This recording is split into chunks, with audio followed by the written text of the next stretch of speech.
இந்த வரலாறு கடந்து வந்திருக்க கூடாத ஒரு நிகழ்வு என்பதிலே எந்த மாற்று கருத்தும் இல்லை.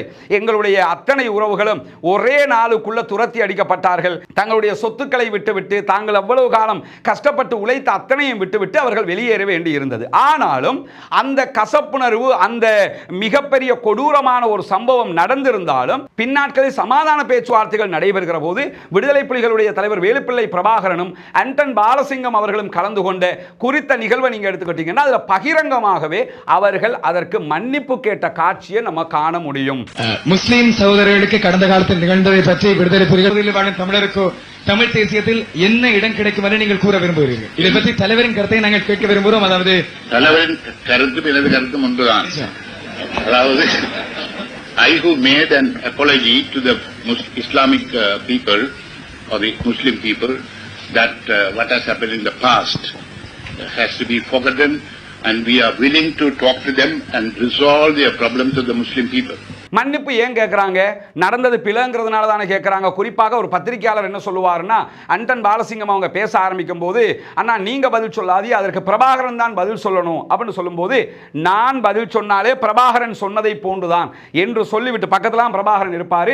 சன் டிவியினுடைய வீடியோ இன்றைக்கும் இருக்கிறது.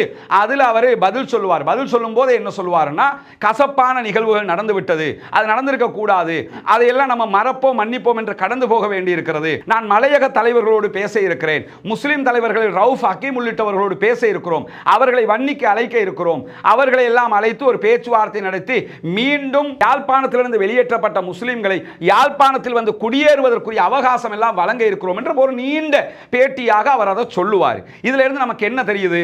ஒரு சம்பவம் யுத்த காலத்திலே அனைவரையும் மீறியோ மீறாமலோ எப்படியோ நடந்து விட்டது. வடக்கிலிருந்து முஸ்லிம்கள் வெளியேற்றப்பட்டது ஒருபோதும் ஏற்றுக்கொள்ளவே முடியாது என்று இன்றைக்கும் நம்ம சொல்லிக்கிட்டு இருக்கிறோம். ஆனாலும் அதற்கு பகிரங்கமாக விடுதலை புலிகள் மன்னிப்பு கேட்டார்களா இல்லையா? மன்னிப்பு கேட்கிறாங்கடா என்ன அர்த்தம்? தாங்கள் செய்தது பிழை என்று அர்த்தம். பிழையை உணர்ந்து அவர்களே மன்னிப்பு கேட்டிருக்கும் போது, நாங்களாம் யார் தெரியுமா? தமிழண்டா, தமிழண்டா, யாழ்ப்பாணம் தமிழண்டா. என்ன இது பேச்சு? உங்களை பார்லிமெண்ட்டுக்கு அனுப்பினோமா, மீன் மார்க்கெட்டுக்கு அனுப்பினாங்களா? எதுக்கு அனுப்பினாங்க?